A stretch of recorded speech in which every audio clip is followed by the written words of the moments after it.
Hello, hello, hello. We are live. All right. Thank you very much for coming. And let me explain briefly what we're going to do today. Uh, well, as you can see, we're taking a look at Rune Explorer, a game by Gustavo Manchae. And this is the first video in my series that I called Unzipping.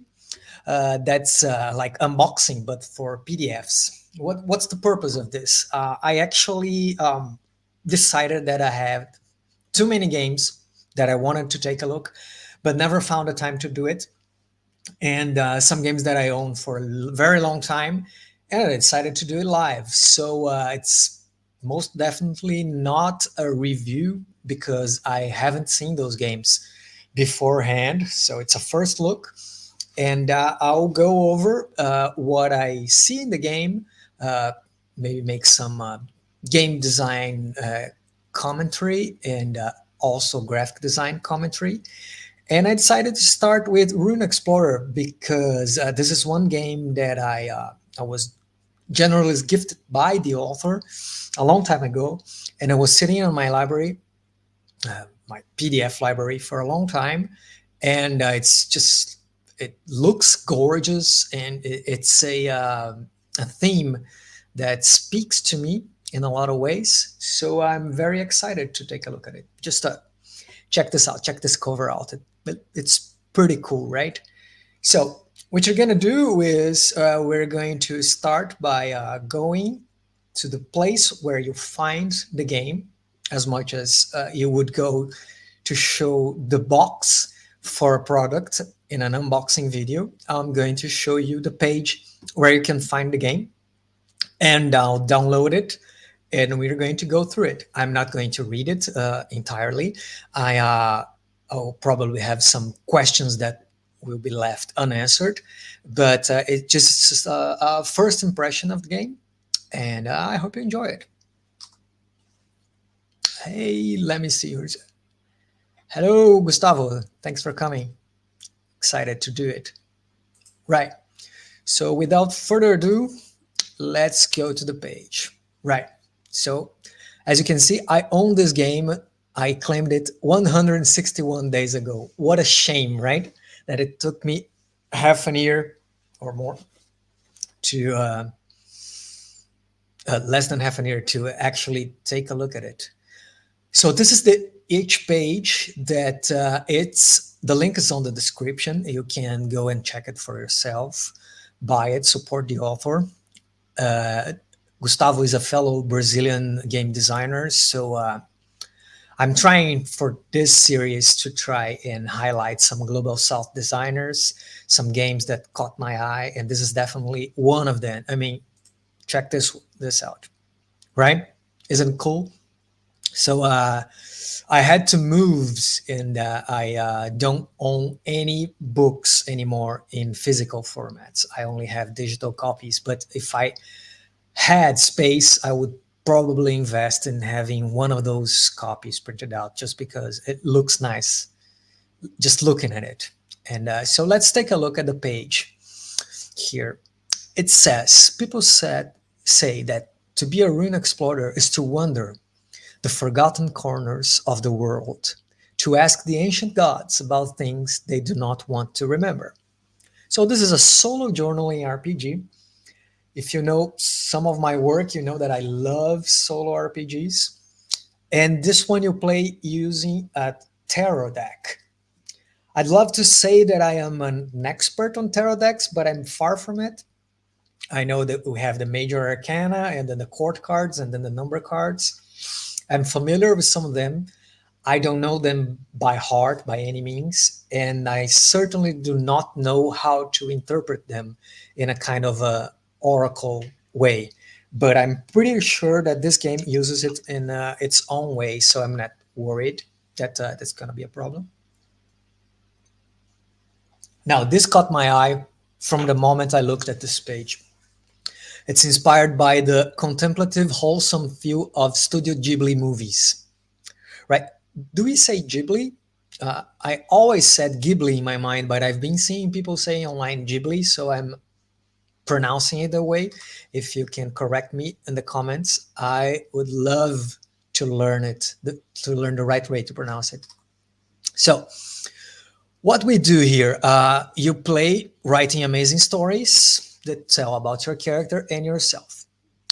So I love solo journaling experiences that bring you a kind of fantasy experience, but together it brings some kind of meditation and reflection on your own life. So sounds promising. So we create an explorer. Uh, you draw major and minor arcana. So the court cards probably are called minor arcana. Okay, that will show some prompts about ruins or moments and challenges you have to face before you walk away with your prize or lesson. So I'm guessing here that either you, if you have a success, let's say, you get your prize. If you don't, you get your lesson. So that saying that if you experience is what you earn when you don't get what you wanted from something. You can play dozens of times and never feel a similar story. Okay. You can work in virtually any setting or theme you wanted to. Okay, this is surprising. I thought that this game would have a an embedded setting, but apparently not. Okay, this is an explanation of Solar Journal RPG. Does it take a lot of time? Depends. And there is some warning to the Brazilian fellas. Okay. So let's download it. What comes with the download? Let's see. We have the print version, the print with bleed, screen display. Oh, interesting. And then the Brazilian Portuguese version. I'll get the print without bleed one. Let's download it. And let's see. Okay. It's a 10 megabyte download. Very quick. And there you go. Let me expand it a little bit. Now, just look at that, huh? That's pretty cool. Let's start with the cover. So Rune Explorer. I see this in the layout and the color choice. It tries to pass along that kind of whimsical feeling that we see in Studio Ghibli movies. I see the use of those star shapes, and they kind of are reminiscent of jewelry for me in some way. And this tapestry in the background and the choice to have the title with this kind of border, that's this kind of decoration, it gives me a feeling of something that you value, something that you cherish. You know what I mean? Treasures, but not in the sense of wealth, but more in the sense of something that you feel attached to, you feel that it has meaning, right? And it's a very clear design, a very interesting choice of font, two fonts for Ruin and Explorer, very clean. And you see that even if you're talking about exploring ruins, the design doesn't go to ruins in the aspect of something that is falling apart, right? It's more in the aspect of discovery.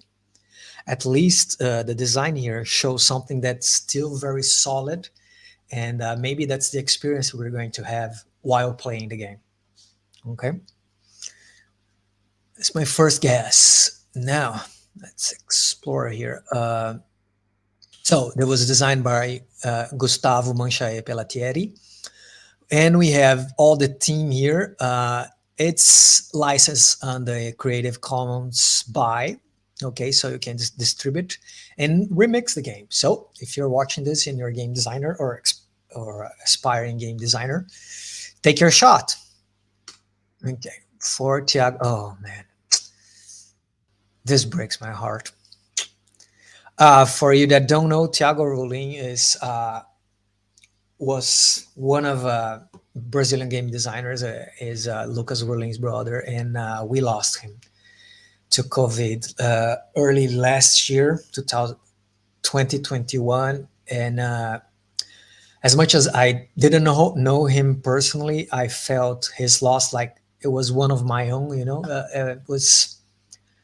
It was very very hard to feel that he left his family, children, and wife behind.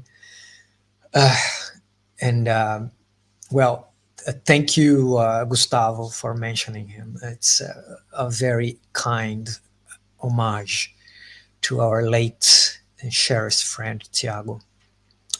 Okay, right. Should I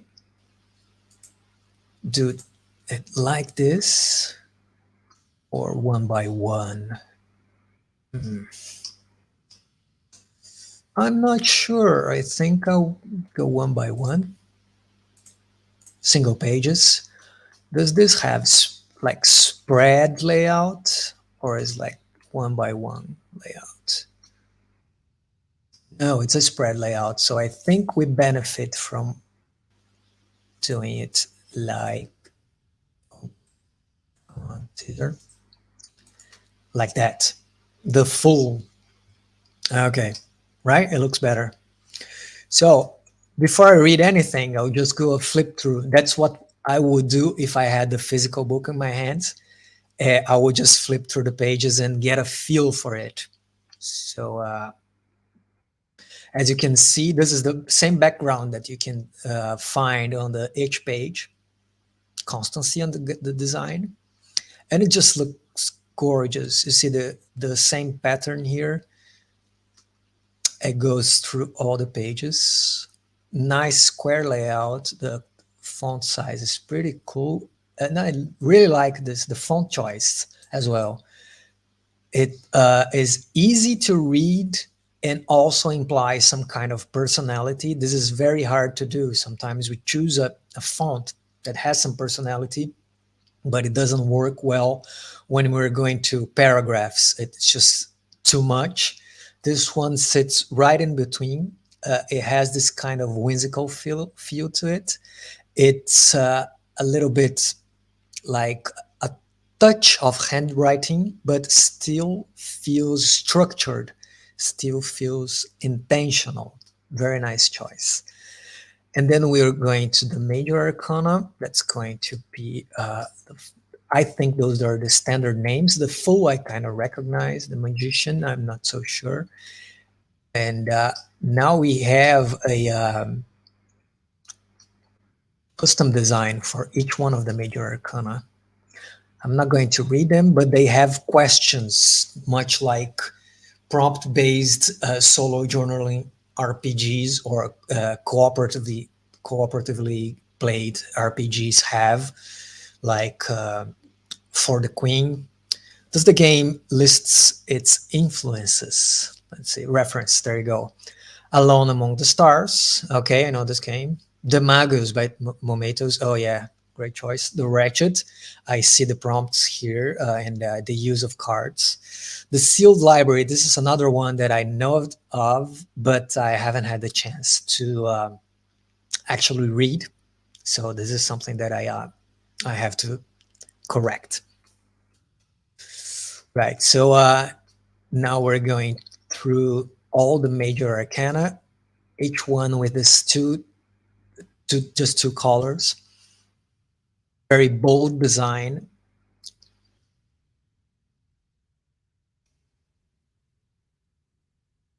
The aesthetic chosen for the layout of the cards here is it sits in between something that is iconographic and something that is more figuratively, and it's a very smart way to imply the meaning of the major arcana, but leaving enough blank space for imagination to fill the voids of this card with your own interpretation. You know what I mean?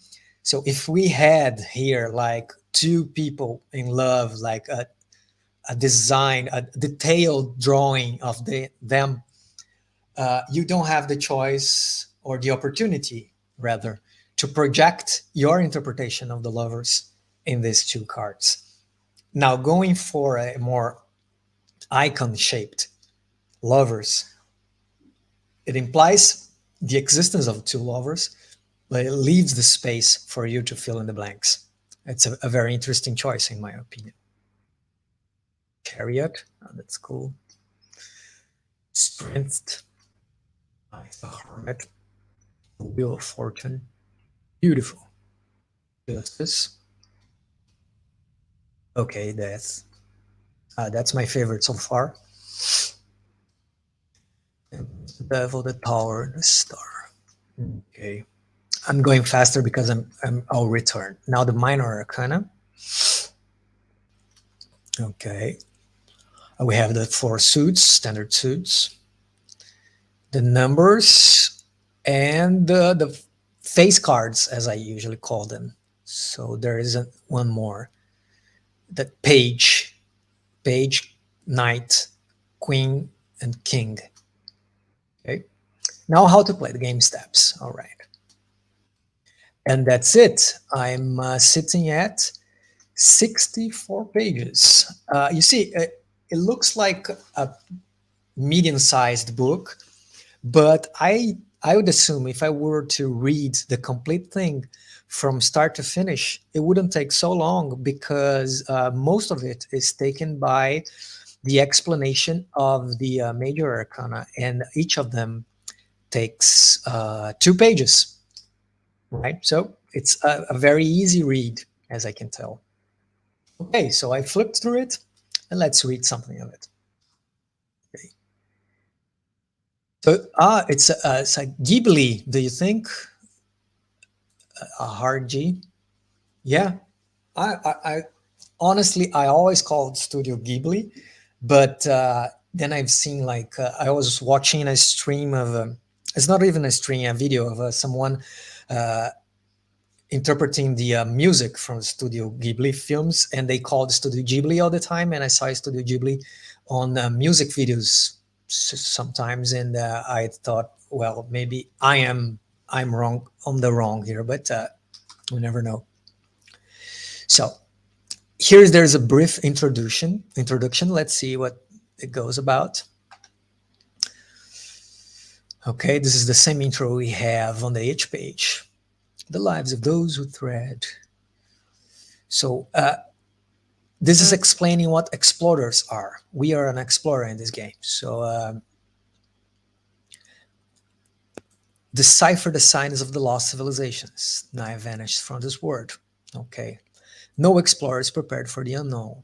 Hidden cultures, divine teachings, and incomprehensible discoveries await. Okay. So your work reveals as much as about the world as about yourself.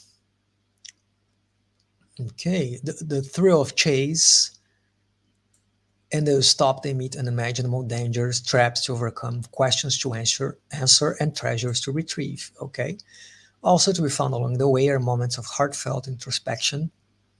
So this is right down my alley, you know. I not to make this about myself, but I wrote a game called Scraps. That it's a crafting game that you go about exploring and having experiences and helping a community. So seeing this game as you play as an explorer and you go about answering questions, you have parts of adventure, of discovery, but introspection and lessons and wisdom.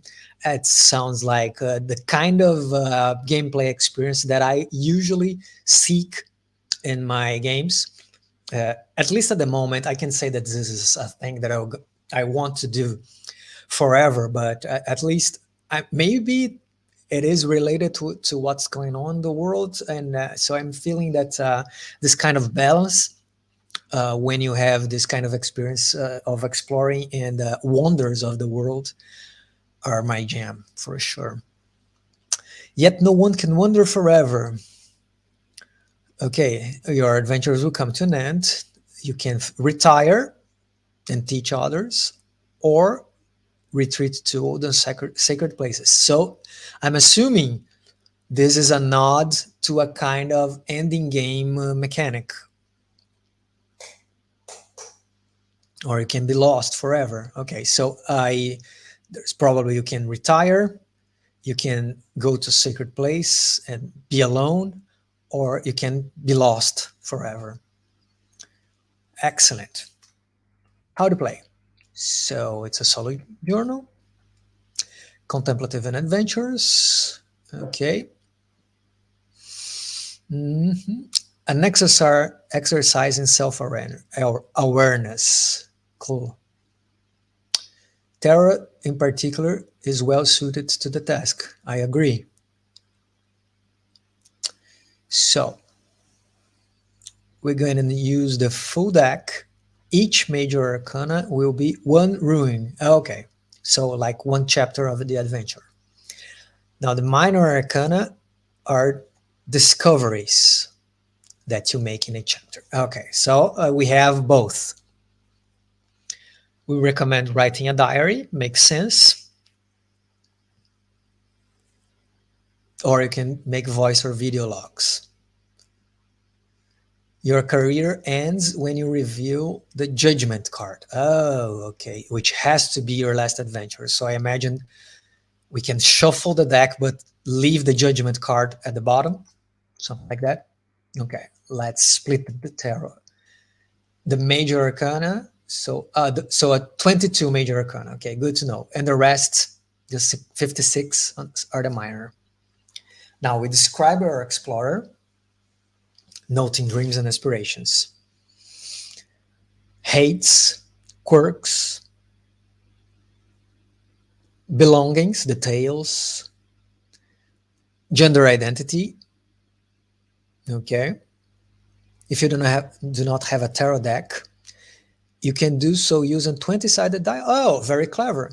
Okay. And a standard deck. So we ignore the Fool and the World. Okay, so we lose just 2 cards from the major arcana in case you don't have a tarot deck. I believe we can draw tarot cards online. I don't think that's impossible. Now, from the way I play, I don't even have dice. I said I have no books, I have no dice, I have no decks of cards. So I would probably find a very beautiful online tarot deck or tarot app and just use it as my tool of choice.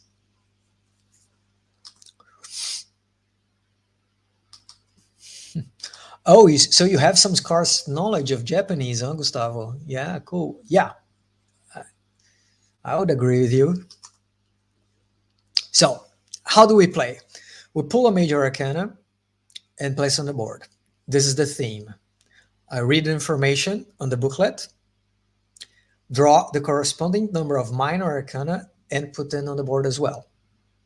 So then you describe the beginning of this chapter in your story. Okay, so we start a new chapter with a major arcana. Sounds super easy. Okay, so I am assuming that each major arcana has a different number of cards to pull. Oh, there you go. So the Fool asks you to draw 4 cards, choose the best one. This is the highest, or just my favorite, and discard the others. Okay. Draw 4, choose their order, discard the ones you don't like. Okay. Draw 2, draw 2, draw 3. Okay. And on the other, that's nice. So is it thematic to the major arcana, the mechanic? Like review 2 cards, choose one, abandon the other. That's something of a lover thing. The chariot, turn up the intensity with each one. Okay, so the mechanic on how you draw minor arcana, it seems to me it derives somehow from the kind of meaning implicit on the major arcana that you are writing about. Very clever, Gustavo. I like that a lot. So after deciding the basics of the general situation, describing how your explorer initially finds themselves in that situation, review the minor arcana and start describing the challenge or discovered listed in the first card. Insert any details you find interesting according to the description and keep the story going. Okay, revealing the cards one at a time. Okay, and here I think this box is like a tip. Let's see, or it's not an example. Yeah, it's a tip. Feel free to make a diary, 1 page per chapter. Okay, this sounds like a game I would love to like buy a journal exclusively to play it, you know, a very nice cover, maybe a fountain pen and everything. I just wish I had a better handwriting and a better hand, because nowadays if I write more than like 10 minutes, my arm hurts like hell. But that would be definitely a contemplative experience to do this way. So when all the cards are used, create the outcome of the story. It is important that when leaving the scene, your explorer always walk away with something: information, a scar, a trauma, a stolen treasure, or anything else. Remember, there is no wrong way to play. Okay. So this is a cycle that we repeat. Draw major arcana, draw the minor arcana, and follow the instructions on the page to see how many of them we draw, what we do with them, and kind of answer the prompt questions. And by the end of the scene, we leave with something. So we play until we find the judgment. When drawing this card, it means that this is the last adventure. Oh, okay. So the judgment is shuffled. So your adventure can be shorter than you don't probably won't draw the complete deck. It can be a very short one, I assume. Does it say that you have to like shuffle the judgment on the bottom half of the deck or anything like that? I don't think it does. So yeah, I would probably like divide this 22 cards and place the judgment randomly, depending on how long I'm willing to play for that day. So when that happens, we're writing the final chapter of your story. Your explorer does not need to die. The decision is always yours. Oh, okay. So we'll probably see the prompts from the judgment card in a bit, but there's no hard choice. There's nothing like you're not telling points or any kind of in-game currency to tell you how well you end your explorer career or something like that. It's probably the story that you live that will dictate how you feel your explorer should end his days. If you wish, describe a new explorer and start a new adventure. That's it, pretty much, for the rules, I suppose, huh? Oh no, we need to learn what the minor arcana do. But let's start with the major here. Let's see the full, for example. Draw 4 cards, choose the best ones, card the others. In your camp under the clear, starry firmament, you cast your eyes over the patterns in the sky, and something stirs in you. The taste of dinner is still on your lips, the rush of your latest discovery is still a buzz in your heart. You have a moment of realization about your own existence. Ooh, cool. Have your dreams changed all that much since you started venturing out? Would someone important to you be proud of your achievements? Oh, that's so evocative. I really like that, because what I have discovered playing and creating solo games is that prompt-based games have to sit in that sweet spot between being very prescriptive, this is what you find, and being very generic or abstract, that it leaves too much for interpretation. And I think what Gustavo does here sits in a very nice spot, because this brief paragraph in the start gives you a kind of a setting but it doesn't define everything about it. It leaves it open for interpretation. So you could be, I don't know, exploring a different planet, and then the prompts ask you things that would be true for any kind of situation during an exploring adventure. So it doesn't matter how far in the adventure you draw the card numbered zero, it's still meaningful to what you experience. So I think this is very cleverly done. So the magician, discover a colossal invisible tower by happenstance. Within it, you find your challenges enshrined in four chambers related to the four elements. The challenges protect powerful magics. So you see, which chambers do you face? The tower, how do you describe it, right? It's an invisible tower. What kind of magic is that? How do the elements manifest? So it sparks your imagination, but leave it open to interpretation. What's a reward? Why confronting or stepping back reveal things about yourself? And you discard the ones you don't like. So you draw four cards. I think they mean the four elements here.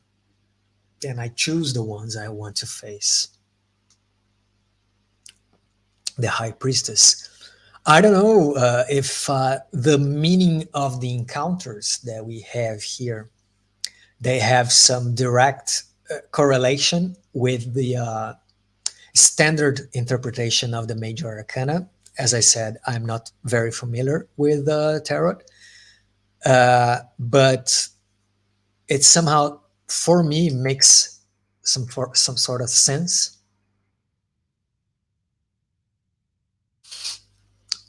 A temple for the high priestess makes sense.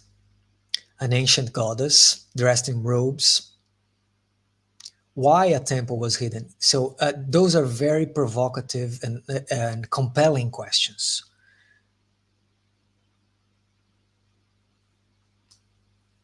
And I can see the value of replayability in this game. I believe the instructions said that somehow we get a challenge. Let me go back. Reveal the minor arcana and start describing the challenge. Okay. Or discovered listed in the first card. So I think I will skip to the minor arcana and understand how they work. Minor arcana. They're not necessarily good or bad. The outcome of the encounter is always up to you after all. Excellent. I really like that. It's like I'm trusting the player that they will make the best decision considering the story they have at hand. And that's been my experience with solo and co-op games, that when you don't have an authoritative figure that you feel like you're opposing, you don't feel the need to beat the challenge at all times. You don't feel the need to win. Sometimes you just rely on your common sense and the feeling that the story demands something from you that's not, and it would be not in the best interest of your character. Of course, they would want to win all the time, but it's the best interest of the narrative that you're creating. So Gustavo is trusting you, the player, with the decision on do you want to make it a failure? Do you want it to make it bad? Does it serve the story? And I think it's beautiful.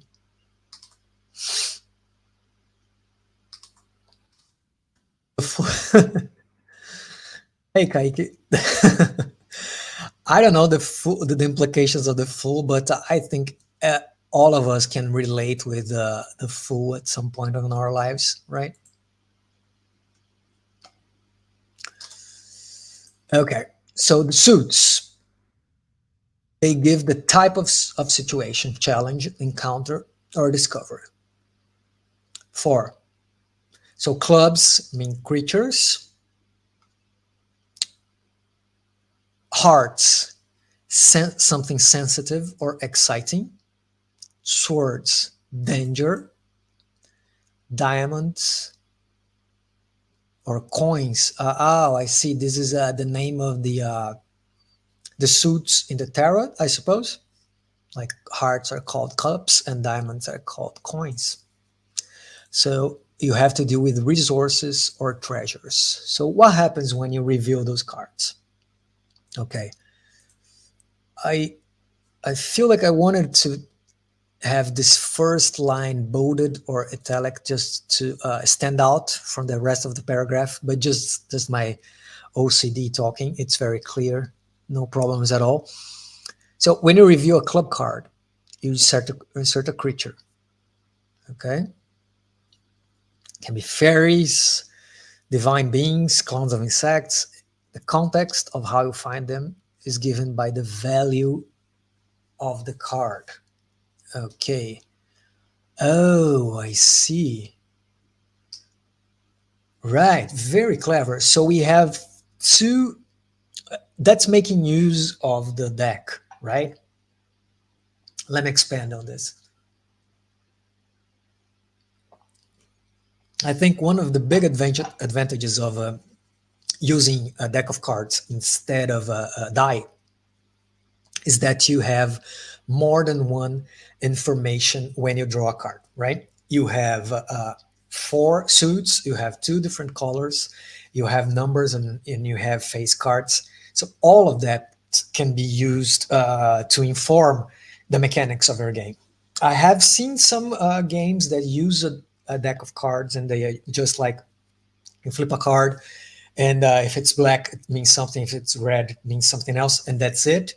I mean, it's okay, really, if you feel that the tactile uh, aspect of playing cards is important to your game.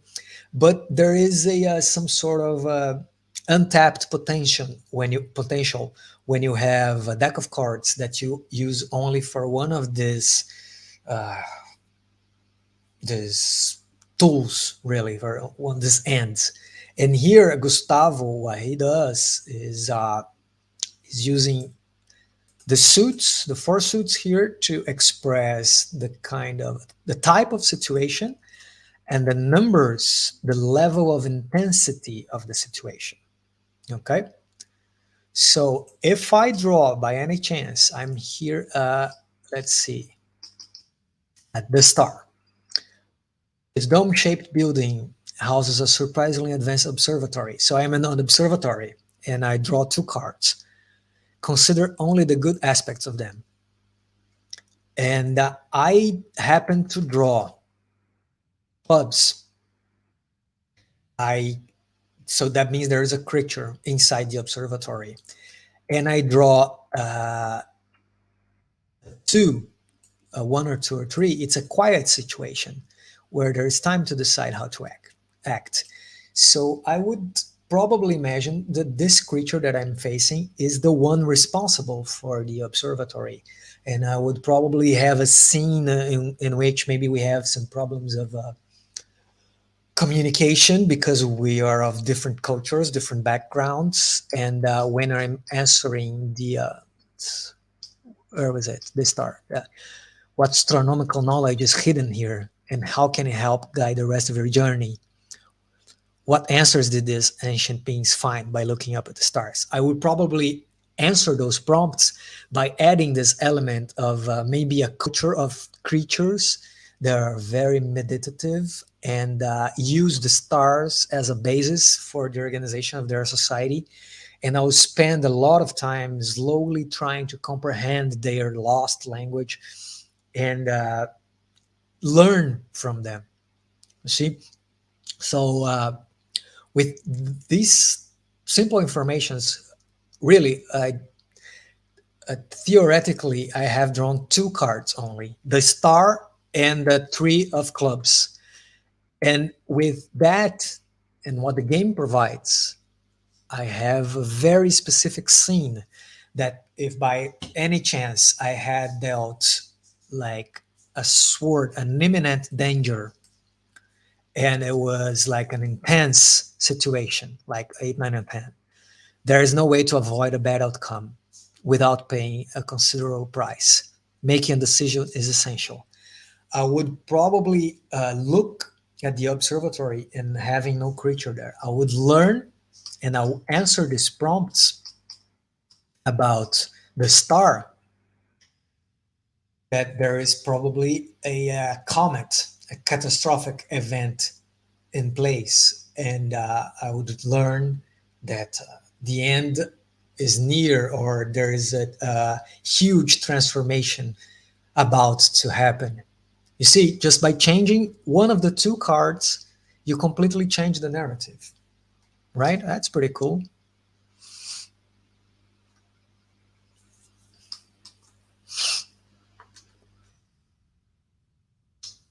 So, hearts, you have to deal with sensitive or exciting things. Emotional wager, discovery, document, artifact, a vision. Oh, cool. Oh, so it can be, this sentiment can be transferred to something physical in the scene. For me, it helps a lot. When I'm playing, I like to have something to interact and derive meaning from the things I see in the scene.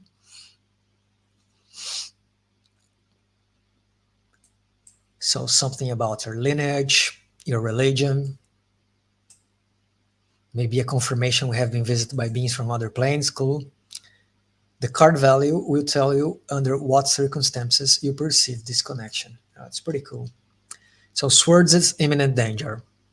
Okay. A disaster, a natural disaster. See, I gave the comet example. It's a meteor, maybe. Perhaps even one of the previous innocent items or creatures on the scene. Physical skills, thinking to try and do something about it. Okay. And then resources or treasures, something of value because it's finite: money, rations, water, torches, whatever else. This will not always be a bad thing. Unique treasures, works of art, they will be difficult to take with you, but require creativity.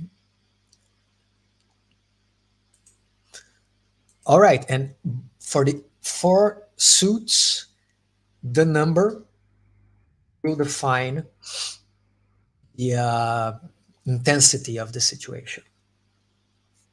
So we have a quiet situation, a complex or uncertain situation, the almost impossible one, and the court cards are different. They are a remarkable situation for better or worse. This is an important memory of this chapter. A change in plans or paths. Okay, it will probably a moment sung far and wide by the bards or by yourself.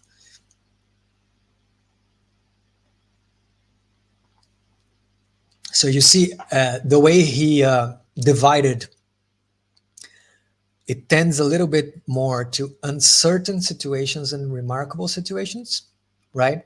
We have four of each and three of each for the more clear situations, the quiet one and the almost impossible ones. It is not necessary to use the entire number in description, just use it as a guide. Yeah, that's what I feel with the prompt-based games, is that if it sparks your imagination, the job of the prompt is already done. And then you take it from there, right? So what you are aiming to do as a designer is give enough information for you to start. So you don't start as in a blank page or the top of your scene, but you have to leave it open so the player can do whatever they want when they start describing the scene. And maybe they deviate a little bit from the original prompt, or maybe from the original interpretation of the numbers. But then again, if it brings a better story, a better narrative, that's fine. Okay, so this is a quick reference. This is something that I would probably, I don't know, print out or have in my VTT for easy access. Let's review it. Create an Explorer. So again, there is no like rules for character creation. It's pretty much a description. You split the decks, draw a major arcana, describe the situation, what you see, and then you draw the minor arcana, turn one at a time, consulting their meanings, and narrating the first one. If there are others, continue the narration with the new element in the scene. The description of the major arcana may indicate a different way of dealing with these cards. I have to highlight this because this is, I think, a strength of this system. That's it is a loop, right? You draw major and minor arcana, and it could be this, just this, and repeated card after card, and it would be fine. It would be a perfectly valid game. But the thing that Gustavo did here, that he added some kind of flavor on the mechanic of each of the major arcanas, meaning that each one will tell you to draw a different number of cards and choose a few of them considering some kind of decision you can make. And they are, I don't think they're all different, but there's a wide variety of mechanics. Like this one, the Judgment. Draw 5 cards, discard up to 4 of them if you wish. Place the remaining cards in any order. This is the final one, so like you can choose the most interesting card, up to 5, to decide how you end your journey. So I think it gives a break, right, for you as a character. You're in the end of your journey, and maybe you don't want to like fight to have a life-changing experience. You just want to have a meditative experience when you're finishing your career. So you have draw 5 cards, and you use just the ones you want, right? Your final adventure. What happens? What kind of place does it happen? Ignore all limitations here and write this outcome as you wish. You see? Trusting the player. And so each one of the major arcana has a different kind of mechanic. The Sun, draw 3, review the first. Only review the next after dealing with the previous one. Something big and shiny. So see, it's partially covered by sand. This is very clever. So you're uncovering the sand. That's why you're revealing the cards one by one. Yeah, that's very evocative. For me, as a game designer, when you see this tying together, like the way the mechanics express almost directly the kind of experience you're having in the story, in the fiction, just chef's kiss.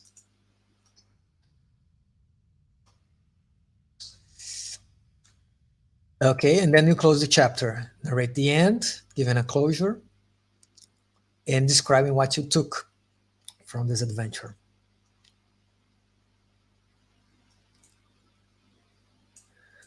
So if you have a tarot deck that's kind of different, you prioritize name, meaning, and number in that order. Okay, and then we have the 22 major arcana, the meaning of the suits, and the intensity of the numbers.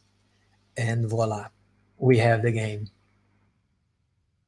Right, so wow, I think I chose very well for my first unzipping here. What do you guys think?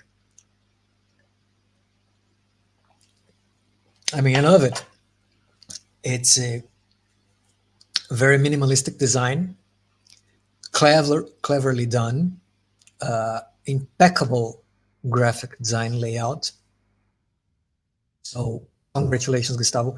And I really recommend you guys go check it out. I'll actually, let me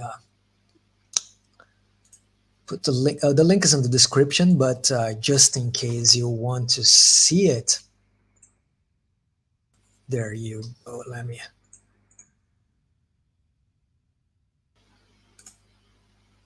This is the website, right?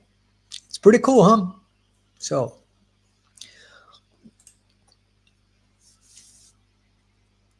exactly, I agree. So you have a very broad player agency, but you don't feel overwhelmed. And this is something that's very easy to get wrong. And we have Gustavo here getting it perfectly right, because if you leave it too open, you just stare at a blank page and you say, okay, what now? What do I do?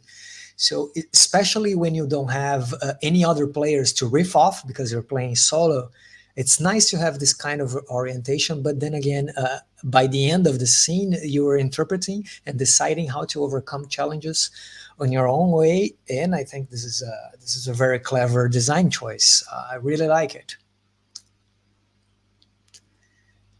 Uh, Right. Oh, Gustavo, please, if you want to interrupt and comment on my interpretations, please feel free to do at any time. I'm really glad that you're here following along. It was a pleasure, really. Your game is nice. Uh, so, yeah, just let me highlight this. The card meanings are based on the Rider Waite Smith Classic Tarot deck. So good to know. Okay. You actually pulled from the original interpretations and the illustrations. Okay, cool. I really should. This is a thing I should do. I want to make my own tarot decks because I just like the design of them. But for that, I really should study them a little bit more, or a little bit at all, really. Right. So this is Rune Explorer. Go check it out. I love to have you here, guys. And if you liked what I did, please consider subscribing, donating, supporting the channel in any way. I have a coffee link here, and you can also buy my games.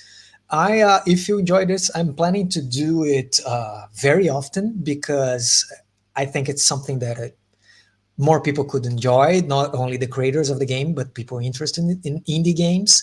It's something that I don't see a lot. And it's also, for me, very good because I have a lot of games sitting in my folders, and this is an opportunity for me to talk about it, talk about game design. That's something I love. So the links are in the description for my each page, my coffee.